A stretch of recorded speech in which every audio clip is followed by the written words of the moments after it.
Hello and welcome to another episode of District of Sports. I'm George Gerbo. A reminder that you can find us wherever you get your podcasts, including on Apple, Google, Spotify, TuneIn, and more. Just search District of Sports in your favorite podcast app.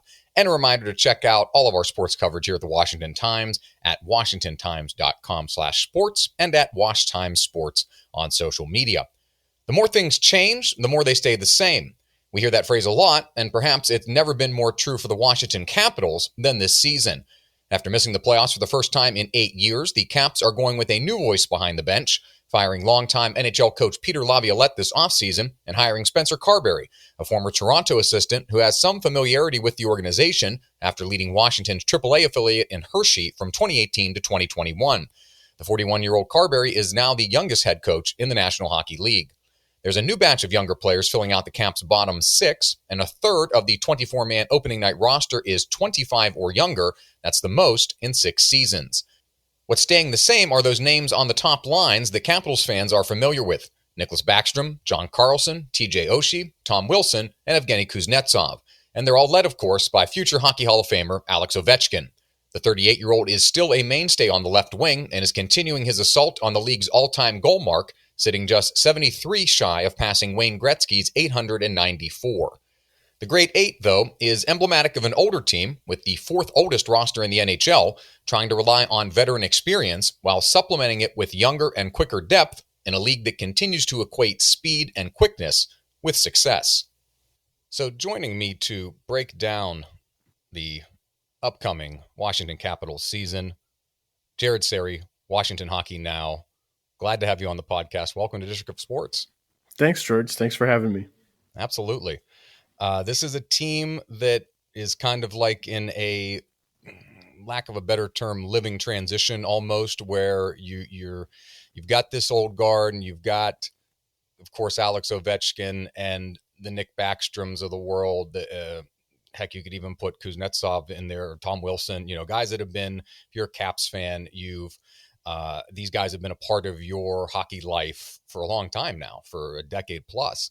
And while at the same time trying to find the new pieces and a younger generation as this league continues to get faster and faster, with how the level of play in the league and the athleticism in the league from when I was growing up to now is so much higher.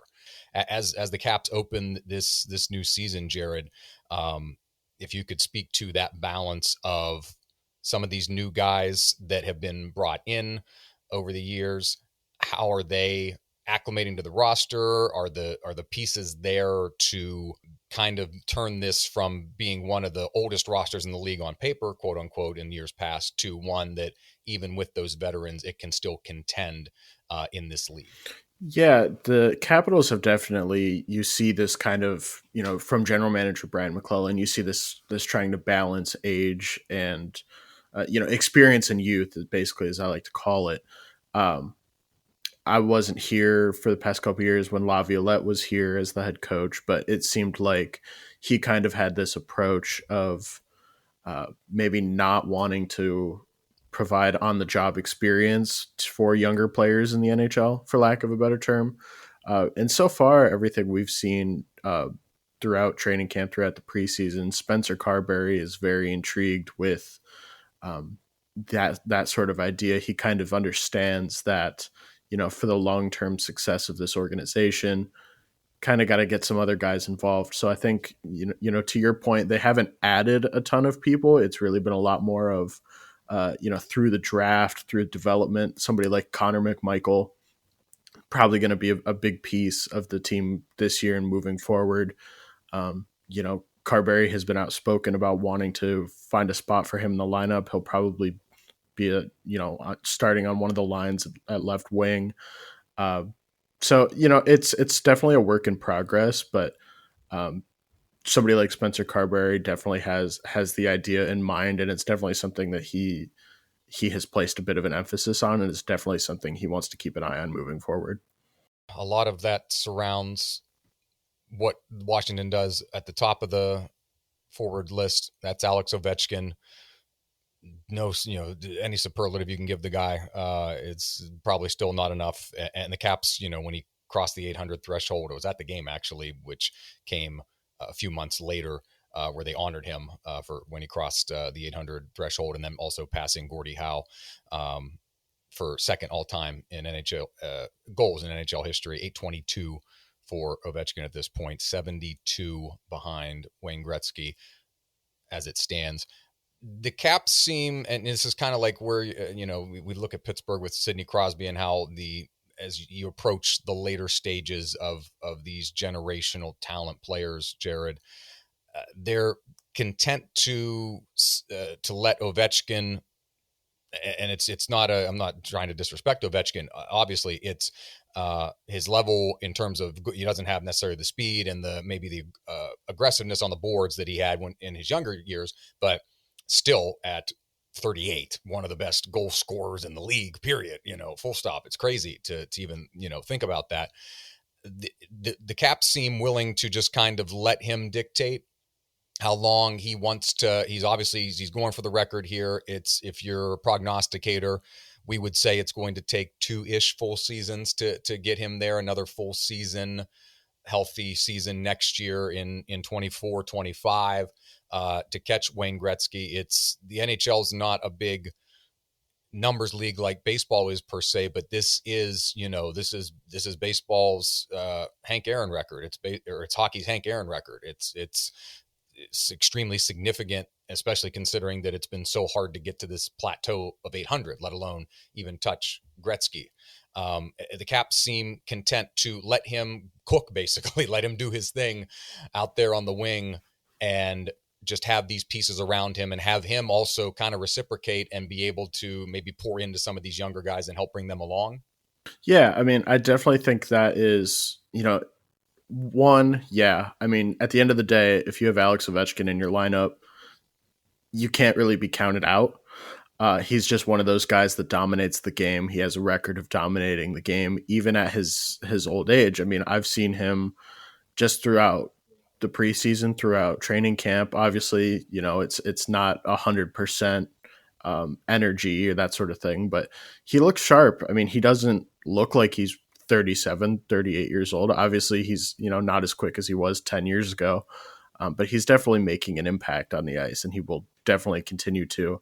I think also, too, it's important to note that one of the things that stood out to me is, I don't know all the inside details of everything that went down with Evgeny Kuznetsov.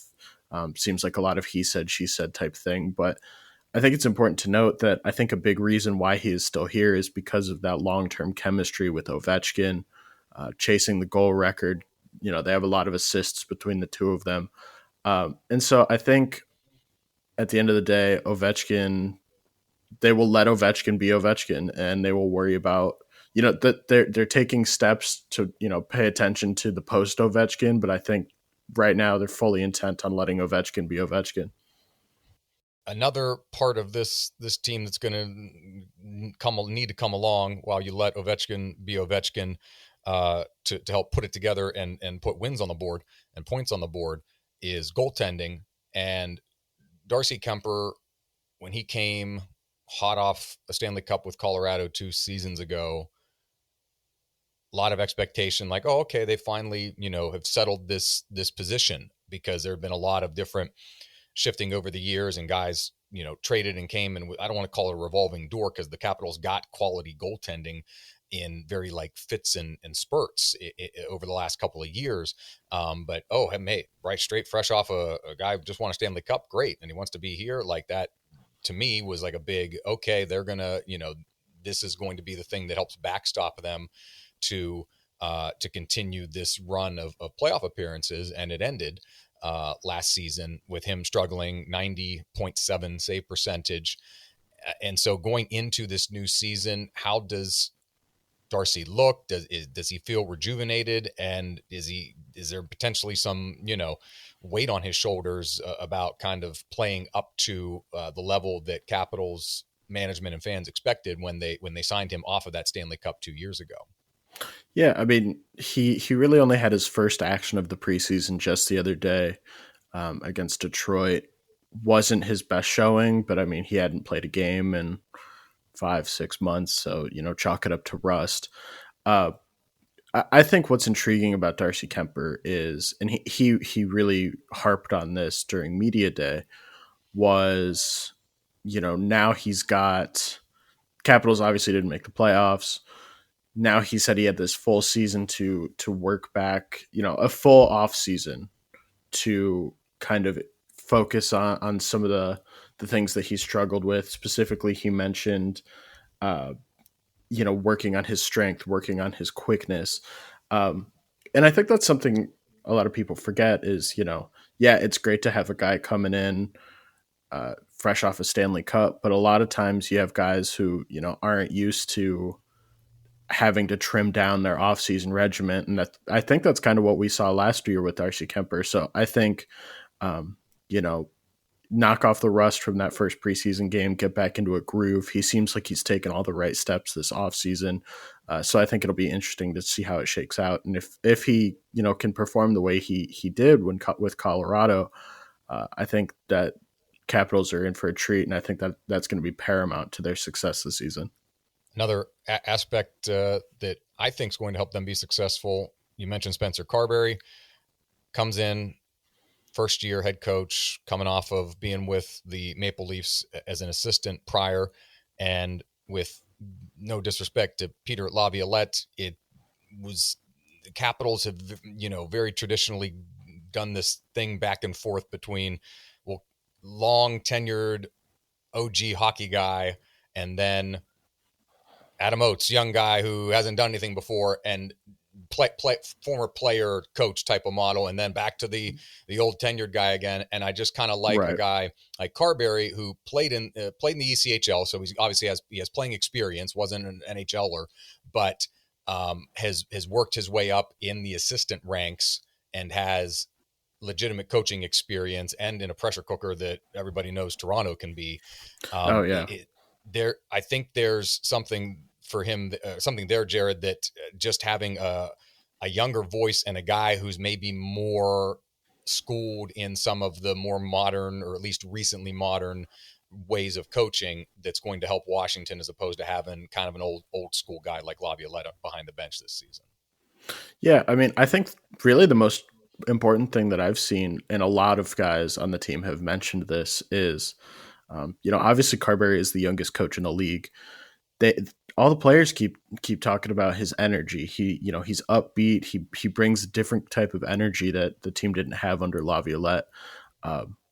They seem to be embracing that. They seem to think it's a welcome addition. And obviously Carberry wants to push the pace. That's kind of been his whole thing. And who knows how well that'll work with a bunch of 30-something guys on the team. But everybody has seemingly been really receptive to Spencer Carberry so far. I also want to add too that he was the head coach of the Hershey Bears for quite some time. People like Brian McClellan and them are familiar with him. He's familiar with the organization. The Capitals definitely. This isn't just going out and picking out some hot young up and coming coach. This is a guy who they know. This is a guy who they've seen work before. And a guy they're definitely impressed with. So we'll just have to see how it works at the NHL level, but they've definitely done their due diligence on him. Yeah, and having the familiarity and the experience in the organization makes it a little bit easier when you're taking quote unquote perceived leap at somebody who, hasn't had the traditional NHL or hasn't been behind a National Hockey League bench before. Center core is probably, I don't want to say, it's obviously one of the most tenured in the NHL. I don't want to call him the best in the NHL, but I like the depth at center. I like, Backstrom, Kuznetsov, or, what more can you say about those guys? Dylan Strome, Nick Dow, they're all, especially as we talked before we came on about how the bottom six is going to shake out and some of these younger guys down there, to have your guys at center be the veteran guy, and not we're slotting the new guy at center and the guy on the wing is the veteran guy.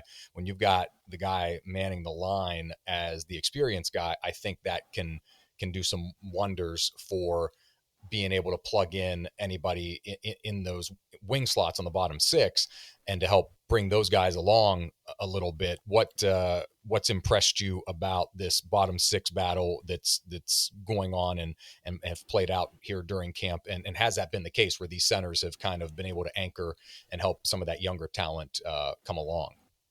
Yeah, definitely. I think probably the biggest aspect that has stood out to me is Matthew Phillips, guy that Capitals brought in this offseason. Basically, he's already proven he's an he's an elite AHL player. Led the American Hockey League in goals scored last year. The only problem, kind of like a Moneyball, he's great. The only problem is he's small. He's very undersized. He's media guide says he's 5'8", 100 and change, soaking wet. 5'8's probably a little bit of stretch. I've stood next to him. I'm 6'3". He can put the puck in the net at the AHL level. And so far in the preseason, I think he's done really well. But I've been really surprised, going back to kind of the talk about the center position. He's been paired on a line frequently this preseason with Dylan Strome and Sonny Milano. And Dylan Strome isn't a guy who you'd think, when you look at this Capitals roster in the center core, you wouldn't think he's the guy who, is necessarily the teacher, or you would just kind of expect more like a Backstrom, a Kuznetsov, guys who've been here for much longer. Phillips has looked really good. I think Strome is definitely a big part of that. And I think the center core is deep. Like you said, it just kind of depends on, there's big what ifs around the center core. You don't know what you're going to get. Backstrom says he's healthy. Kuznetsov says he's meshing with Carbury. So who really knows? But bottom six is definitely intriguing. Center core is definitely intriguing. They just got to put it together on the ice. I'll get you, speaking of putting it together on the ice, I'll get you out of here on this one. What does this season look like for the Capitals? It's a team that last year, 80 points, well off of the pace in terms of a wild card spot, sixth in the Metro, last year, in a division now where some of the old guard Penguins and Capitals have ceded some of their ground to guys like the Hurricanes with an extremely young, talented roster, Sebastian Aho, teams like the Devils and the Rangers that have also done the same thing and restocked their rosters after being Devils and the Rangers specifically after having a lot of down years, were able to reload with a lot of young talent and boast some of the freshest faces and some of the best goaltending in the league now at the top of that division. But it's a division where, with some of these more limited opportunities to play division teams, you're not going six deep into the division per team as you were under the old schedule, old being, about 10, 12 years ago. Now you play everybody at least once across the league, and then 3 to 4 matchups within your own division. So that, kind of like we saw in baseball this year, creates some chance for parity. So it's not to say these other teams have passed the Capitals by per se, but that there's still some punch there when it comes in with how the playoff structure is for the Capitals to still snag one of those wild card spots. I don't think they're a division championship contending team, but I think that definitely not. When it comes to, if they get that goaltending right, Jared, I think there's a lot of young players on this roster that people haven't heard of, that they're going to, in terms of a national context. I think Caps fans are pretty plugged into it. Anthony Mantha, Martin Faravari, I love watching play. I think that if they've just got, the right situation in net, that offense is going to come along and be supported by that. How do you see this season shaking out for the Capitals? Well, I think the most important thing is healthy and health and injuries. Everybody seems to be healthy heading into this season. And obviously that's something that you have to be consistent with. You have to stay healthy. But, last season, Tom Wilson, Nickel Backstrom, John Carlson all missed more than half the season. Oshie missed like 25 games or something like that. Those are the guys that your team is built around. And, obviously Ovechkin still played in most of the games, but it's team sport. Ovechkin's not going to carry you to a Stanley Cup every year. Capitals fans would have had many, many more if that was the case. I think that if they can stay healthy, I think that this is just on paper a wild card contending team. And then, it really, you go down and see, okay, Anthony Mantha, how is he going to perform? He hasn't really lived up to expectations. Obviously there's the optimism coming into the preseason. If he could just, perform a little better, if Kuznetsov could come in and maybe have a season like he did when they went to the Cup and won it. It's just a lot of little things at this point that I think they need to show some consistency, not just on the ice, but in staying on the ice and in performance and all that. And so kind of with what I've seen in the preseason, I think it's definitely a possibility. I think this could be a playoff team. Just gotta stay healthy, really. I think you have a lot of the pieces there. Yes, they're older, but there's still, the talent is definitely still there. And it really kind of goes down the roster of, guys like Matthew Phillips, if he can crack the roster, guys like Dylan Strome, who, could be a third line center who, is really impressive in that third line role. I think the pieces are there. I think Carbury is definitely a good step forward. It's really just about being consistent across an 82 game season. And I don't know if they're at that point yet. We'll obviously have to wait and see.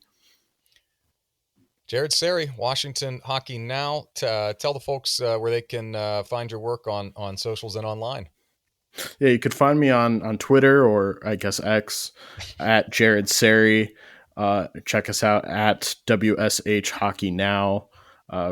Website, WashingtonHockeyNow.com. And yeah, I'll be at all the home games. So give me a follow there for up-to-date coverage, and looking forward to interacting with some guys on social media. Absolutely. Jared, I appreciate it. Thanks for joining me. My pleasure. Thank you. My thanks again to Jared for joining me. You can find his work at Washington Hockey Now at WashingtonHockeyNow.com and on social media at Jared Serre. That's JaredSerre. The Capitals open their season this week with the Pittsburgh Penguins. It's one of 4 meetings between the rivals this season, but the next one in Washington won't come until April. A reminder that you can find us wherever you get your podcasts. That includes on Apple, Google, Spotify, TuneIn, and more. Just search District of Sports in your favorite podcast app. And you can find all of our sports coverage at the Washington Times at washingtontimes.com/sports. And you can find me on social media at Gerbo3. I'm George Gerbo. Thanks for listening, and we'll see you next time.